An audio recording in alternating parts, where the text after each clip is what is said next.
Je vous invite à prier. Seigneur, nous voulons vraiment te remercier pour ce moment qu'on peut passer ensemble. Seigneur, vraiment qu'on puisse avoir soif de toi ce matin, soif de ta présence, soif de te trouver. Et je te prie vraiment pour ces moments que tu puisses ouvrir nos cœurs, chacun particulièrement à l'écoute de ta parole. Au nom de Jésus-Christ, Amen. Nous poursuivons ce matin notre série sur Ruth, avec l'étape aujourd'hui, il y avait eu un petit changement, du Dieu caché. Et je vais donner immédiatement la parole à Timo et Amandine, qui vont nous conduire dans les lectures bibliques.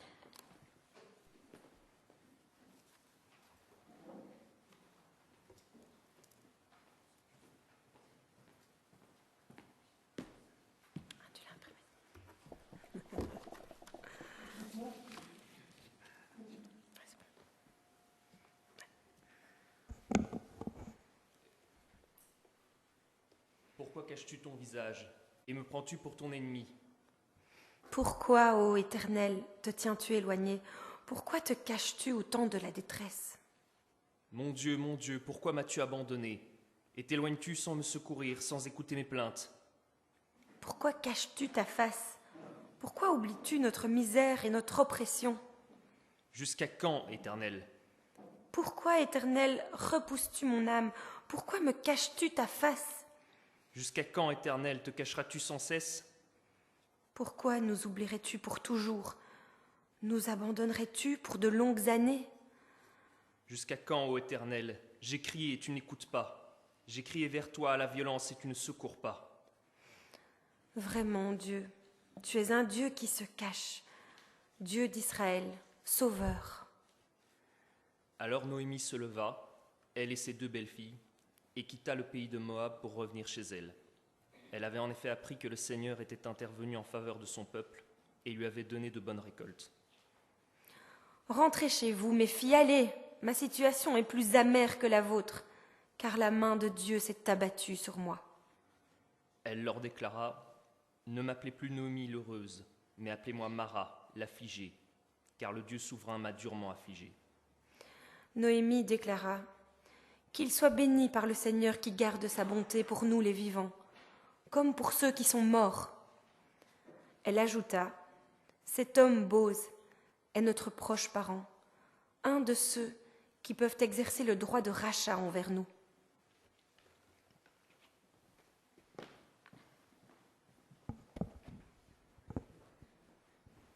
Un Dieu caché. Nous avons pris le temps d'écouter, merci beaucoup Timo et Amandine pour vos belles lectures. Nous avons pris le temps de laisser résonner quelques questions vives qui traversent la Bible. Seigneur, pourquoi te caches-tu ? Pourquoi laisses-tu arriver autant de souffrances ? Pourquoi assistons-nous à tant de malheurs ? Pourquoi n'interviens-tu pas ? Jusqu'à quand vas-tu laisser le malheureux souffrir et l'injustice prospérer ? Et derrière toutes ces questions intenses, il y a cette question : Seigneur, où es-tu ? Je ne sais pas où vous en êtes par rapport à cette question, mais cette question m'a traversée peut-être plus fort ces dernières semaines, plus régulièrement, plus intensément que d'habitude. Oui, la question de Dieu qui se cache traverse nos existences à des degrés divers et par moments de manière aiguë. On voit, je vous ai fait ce petit parcours, que cette question traverse aussi la Bible, et ce alors même que pourtant, d'un bout à l'autre des Écritures, nous avons des démonstrations extraordinaires de l'action de Dieu. L'appel d'Abraham, Moïse au buisson ardent, la délivrance d'Égypte, Paul sur le chemin de Damas. Mais malgré tous ces éclats de présence de Dieu, de moments de révélation, d'intervention, les personnages de la Bible ne cessent d'interroger Dieu à d'autres moments de l'existence. Mais où es-tu, Seigneur ? Jusqu'à quand ? Pourquoi te caches-tu ? Ce sont évidemment des questions de personnes qui croient. qui ont la foi, c'est-à-dire qui ont goûté à l'amour, à la présence, à la bonté de Dieu à un moment donné. Et c'est parce qu'on le connaît, Seigneur, parce que nous te connaissons comme ce Dieu qui intervient, qui veut le bien, qui sème l'amour, qui ne supporte pas l'injustice, que cette question nous monte. Pourquoi à d'autres moments te caches-tu ? Pourquoi n'interviens-tu pas ? Où es-tu, Seigneur ? Alors ce matin, nous allons essayer de creuser cette question par l'intermédiaire de notre série sur le livre de Ruth. Alors pour ceux qui attendaient la suite de l'histoire, malheureusement, on fait une petite pause dans le fil narratif, mais rassurez-vous, nous connaîtrons la suite de l'histoire d'amour entre Boz et Noémie la semaine prochaine, Boz et Ruth, la semaine prochaine. Mais ce matin, nous voulons un petit peu dézoomer, prendre de la hauteur et nous interroger ou nous laisser questionner par une particularité du livre de Ruth qui nous donne en fait un éclairage qui nous prend peut-être à contre-pied sur cette question d'un Dieu qui serait caché. Quelle est cette particularité ? Je pense qu'à ce stade de la série, nous l'avons tous aperçu. Le livre de Ruth partage avec l'histoire de Joseph entre Genèse 37 et Genèse 50 et le livre d'Esther une caractéristique qui les met à part dans le corpus narratif de la Bible. Dieu, le premier personnage biblique, s'y trouve comme retiré dans les coulisses de l'action. Pas de grandes actions extraordinaires de la part de Dieu dans le livre de Ruth, du moins pas en apparence. Beaucoup de commentaires, d'abord rabbiniques puis chrétiens, se sont interrogés sur cette anomalie, parce que quand même quand on ouvre la Bible, on s'attend à y trouver des interventions de Dieu. Or, dans le livre de Ruth, Dieu est, à une exception près, comme on le verra dans 2 semaines, le grand absent. Il n'intervient pas en tant que sujet d'initiative dans l'histoire racontée. Pourquoi la Bible voile-t-elle Dieu ici ? Je pense que cette question rejoint un petit peu nos propres vies. Parce que finalement, ce récit où Dieu est un petit peu plus discret ressemble peut-être un peu plus à nos propres existences. Nous n'avons pas toutes les semaines des épisodes de buissons ardents. La plupart du temps, nos vies ressemblent au livre de Ruth. Et il y a quelque chose de très beau là-dedans, c'est que cette histoire vient nous rencontrer dans la marche la plus ordinaire de notre existence. Ça fait du bien parce qu'on peut facilement s'identifier à ces personnages qui marchent avec un Dieu qui est peut-être justement un peu plus discret. Le cours de la vie se déroule, on se lève, on mange, on participe à une vie de famille, on traverse des malheurs et des difficultés, on prend parfois des décisions difficiles comme les personnages de l'histoire, on apprend tant bien que mal à aimer les autres, on a parfois, comme Noémie la semaine passée, on a des idées parfois un peu farfelues. Bref, nos journées, nos semaines, nos années qui s'enchaînent, et Dieu qui bien souvent est comme dans les coulisses, est discret, reste voilé, caché. Dieu, pourquoi te caches-tu ? Où es-tu ? Où es-tu dans l'histoire de Ruth ? Et Dieu, où es-tu dans la marche ordinaire de ma semaine, de ma vie ? Cette question profonde, je pense, va vivre comme une transfiguration dans nos cœurs au contact du livre de Ruth. L'ensemble du livre va nous inviter à une conversion de notre perception du Dieu caché. Quand je crie avec les prophètes ou le psalmiste « Dieu, où es-tu ?» En fait, je ne lui demande pas vraiment où il est. En fait, je lui reproche de ne pas être là. J'ai ça, moi, personnellement, assez fort quand je suis l'actualité de trop près. J'ai comme une incompréhension qui monte. Mais que fais-tu, Seigneur ? Où es-tu ? Mais si j'examine vraiment mon cœur, derrière ma question « Dieu, où es-tu ?» il y a en fait déjà ma réponse. Tu n'es pas là. Un peu sans doute comme quand on dit à un proche « mais où étais-tu » ou bien « où restes-tu » par message. Mais ce ne sont pas vraiment des vraies questions. Ce qu'on dit en réalité, c'est « tu es censé être ici ». Tu n'es pas là. C'est une question reproche. Oui, notre souffrance, notre révolte, notre incompréhension des circonstances, comme on l'a vu avec Noémie, nous remplit de réponses qui nous font perdre l'attente d'un vrai dialogue avec Dieu. On l'a vu, Noémie ne demande même plus où Dieu est. Elle a forgé sa conclusion et elle le déclare à tous. « Dieu m'a affligée, disait-elle, rappelez-vous, Dieu a rendu mon âme amère. » Dieu, où es-tu ? La même question, les mêmes mots peuvent traduire toute autre chose. Parfois, le matin, quand on est pressé, je dis à l'une des filles « Mais où es-tu » Sous-entendu, tu es censée être dans le couloir avec tes chaussures aux pieds. Je lui reproche de ne pas être là. Et la réponse, en fait, à ma question « Où es-tu » m'importe vraiment peu, en fait. Ce qui compte, c'est qu'elle soit là où j'attends qu'elle soit. Mais parfois, quand on entre dans la chambre d'un enfant et qu'on ne le voit pas et qu'on entend un tendre petit murmure, on comprend qu'il est là, mais qu'il est caché et qu'il attend qu'on le cherche. Et on lui dit ces exacts mêmes mots. Mais où es-tu ? Même question, mais notre cœur, notre démarche, notre intention, notre tonalité intérieure, si je puis dire, est complètement différente. Dans le premier scénario, on reproche une absence, on déclare une réponse. Dans le second, on pose une vraie question. Et en fait, en posant cette question de manière vraie, elle nous invite à chercher. On entre en complicité avec l'enfant, on entre en dialogue silencieux d'abord, et on se met à le chercher vraiment, jusqu'à ce qu'on le trouve.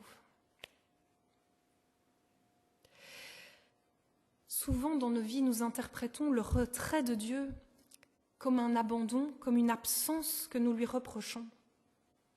Dieu m'a affligée, il n'a pas été là pour moi, disait Noémie. Mais au fur et à mesure des semaines qu'on avance dans le récit de Ruth, ce récit vient nous travailler. Il vient un petit peu nous déplacer, nous changer. Il change le cœur derrière notre question.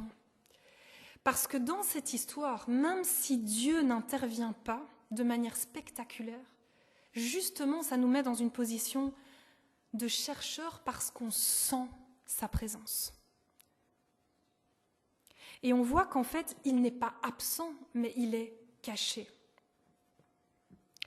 Oui, le livre de Ruth veut peut-être nous inviter à changer notre tonalité intérieure, veut peut-être nous inviter à reposer notre question à Dieu autrement, à vraiment interroger Dieu. Dieu, tu es là, où te caches-tu ? Je sens que tu es là, mais j'ai difficile à te voir. Aide-moi à te trouver. Où es-tu ? Le livre de Ruth nous a amenés à cet examen de cœur. Face à nos vies, à nos circonstances, à nos épreuves, nous enfermons-nous dans nos questions révoltées ou nos réponses toutes construites sur la place de Dieu ?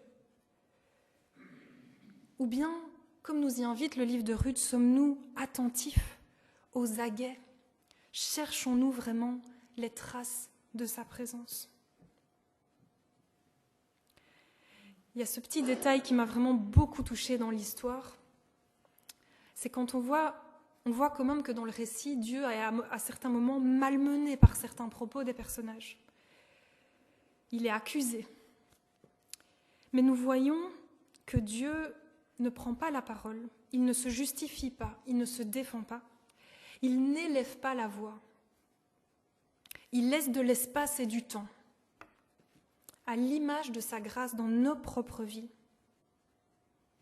Mais son retrait n'est pas une absence ou un abandon. Ou comme le dit le théologien Varillon, le silence n'est pas le mutisme. On voit dans ce récit que Dieu ne s'impose pas. ce qui montre sa profonde humilité et son immense patience. Mais nous sentons dans l'histoire, malgré les malheurs terribles, ce climat de chesed, de bonté gratuite, généreuse, mais discrète et humble de la présence de Dieu. Nous sentons quelque chose de lui, mais cela ne nous est pas donné sur un plateau. Nous devons le chercher. Et je pense que tous les prédicateurs qui ont participé à la série ont dû vraiment beaucoup travailler le texte.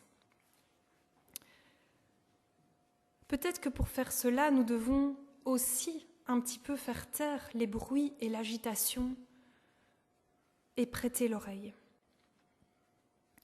Quand je donnais cours il y a quelques années, comme dans toutes les classes, parfois dans le fond, il y avait quelques élèves qui étaient inattentifs, qui bavardaient. Et j'ai réalisé que la manière la plus radicale pour raccrocher leur attention, ce n'était pas d'élever la voix, mais au contraire de se taire complètement. Et le silence soudain les surprenait et ils devenaient tout à coup beaucoup plus attentifs. Il y avait une vraie écoute qui s'installait et la parole pouvait reprendre. Quand le vacarme intérieur et extérieur est trop intense dans nos vies, je ne suis pas sûre que Dieu va élever la voix. Peut-être qu'il attend plutôt la qualité de notre attention, de notre écoute, de notre silence. Toujours dans cette même thématique, Varillon dit que Dieu respecte absolument la liberté de l'homme. Il l'a créé. C'est pourquoi jamais il ne crie ni n'impose, il suggère, il propose, il invite. Mais si on fait silence, il dit encore un seul mot, simplement pour que sa présence soit perceptible à l'heure de l'attention la plus aiguë. Je pense que le livre de Ruth nous donne une réponse à cette question. Pourquoi te caches-tu, Seigneur ? Probablement pour qu'on le cherche, pour qu'on se mette à le chercher, à partir de notre libre choix, lui qui ne s'impose pas. Et c'est touchant de voir par les détails du texte comme Dieu attend patiemment Noémie. Il continue de prendre soin d'elle. Et probablement qu'il attend patiemment aussi que nous le cherchions. Il y a ce verset vraiment magnifique d'Amos qui dit « Cherchez Dieu et vous vivrez ». Cherchez Dieu et vous vivrez. On pourrait se mettre ça sur nos portes d'entrée avant de quitter la maison. Qu'aujourd'hui je puisse chercher Dieu et pleinement vivre. L'enseignante juive Colette Kessler dit « C'est seulement en scrutant qu'on peut aller toujours plus loin dans cette recherche du caché. » Et elle parle dans ce passage du Dieu caché, en scrutant. Nous devons scruter, nous devons chercher sa trace, nous devons glaner comme Ruth. Et nous sommes assurés de ne pas repartir les mains vides. Car Jésus nous dit, celui qui cherche, trouve. Le livre de Ruth change notre question reproche révoltée en vraie question. Mais Seigneur, en fait, où es-tu ? Et cette question transfigurée crée une soif et un changement de regard. Elle nous replace dans une vraie écoute, dans un vrai dialogue avec Dieu, dans une recherche qui est elle-même un chemin de vie. Quelle trace as-tu laissée dans ma vie cette semaine, Seigneur ? Ouvre mes yeux pour que je voie, pour que je te voie. Alors je voudrais donner, pour terminer brièvement, 3 éléments de réponse que nous avons glanés jusqu'ici dans le récit de Ruth par rapport à cette question « Seigneur, où es-tu » 3 éléments de réponse qui peuvent peut-être nous aider aussi à avoir une direction pour chercher Dieu dans nos propres existences.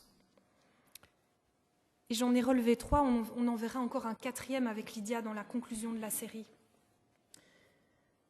Les heureuses coïncidences, les paroles de foi des croyants et les actes de chesed. Alors premièrement, les heureuses coïncidences.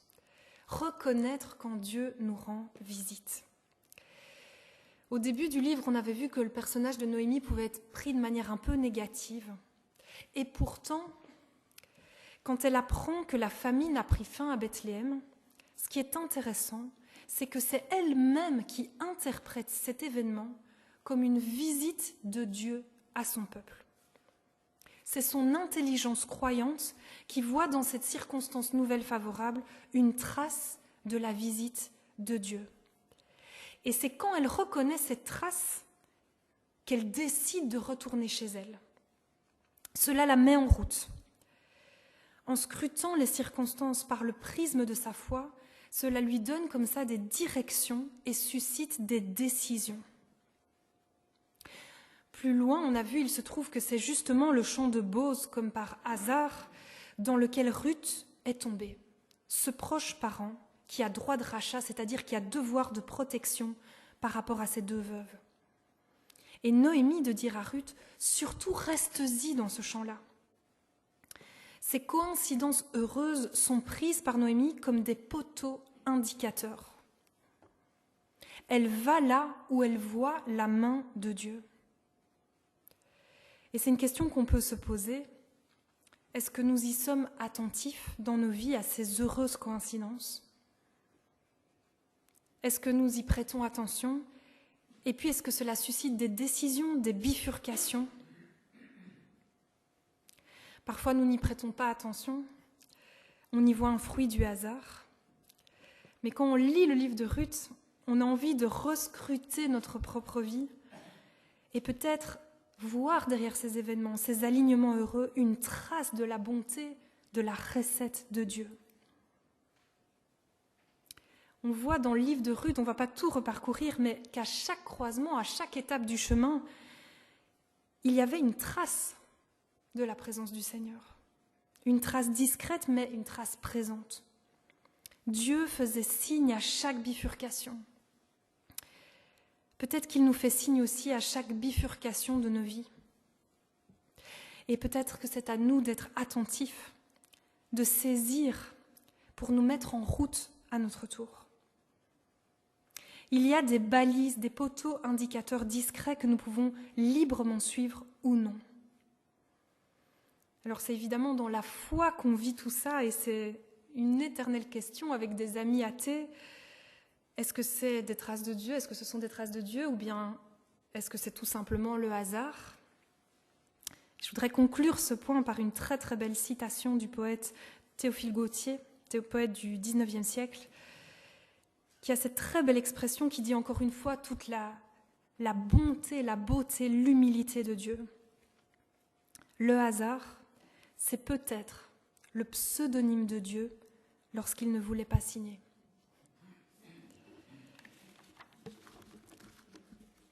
Un deuxième enseignement du livre de Ruth et qui vraiment nous met en route. Il y a quelque chose de flagrant dans le livre de Ruth, c'est que je pense que si on enlevait tous les dialogues, qu'il n'y avait que la narration, je crois qu'il resterait un verset où Dieu est cité. C'est vraiment grâce et surtout presque uniquement aux paroles des personnages que Dieu est présent.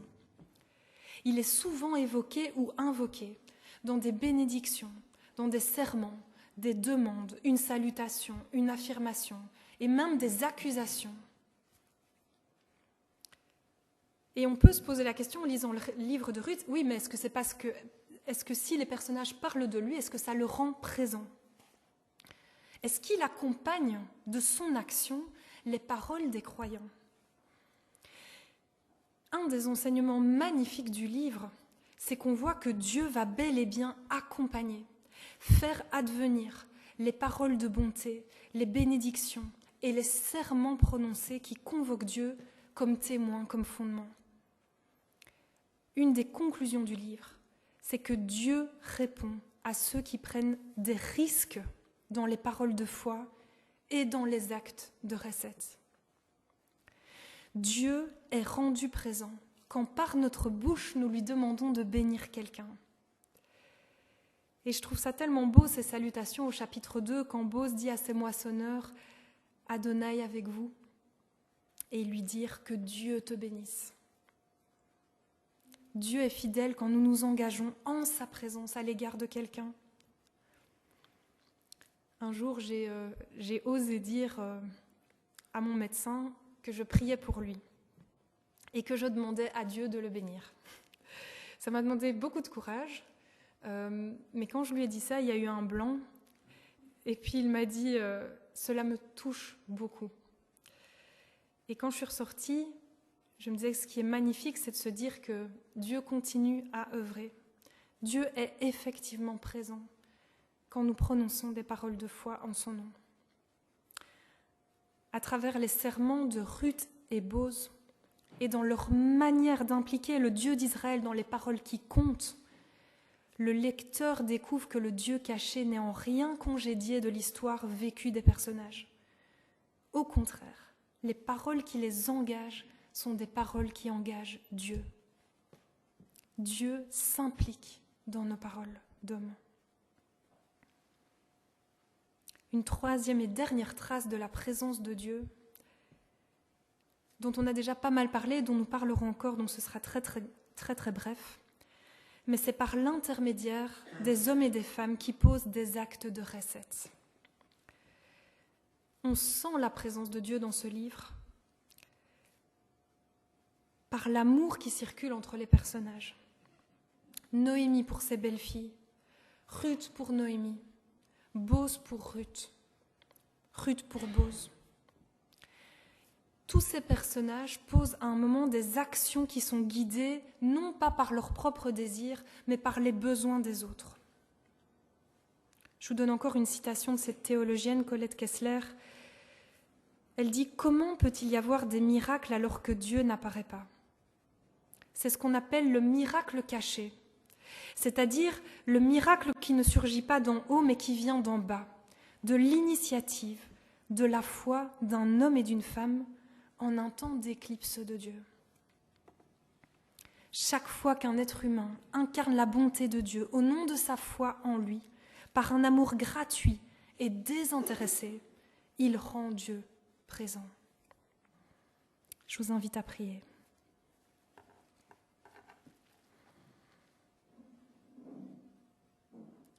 Seigneur, nous te demandons parfois où tu es, en étant remplis de révolte, de défaitisme, de reproches, de réponses toutes construites.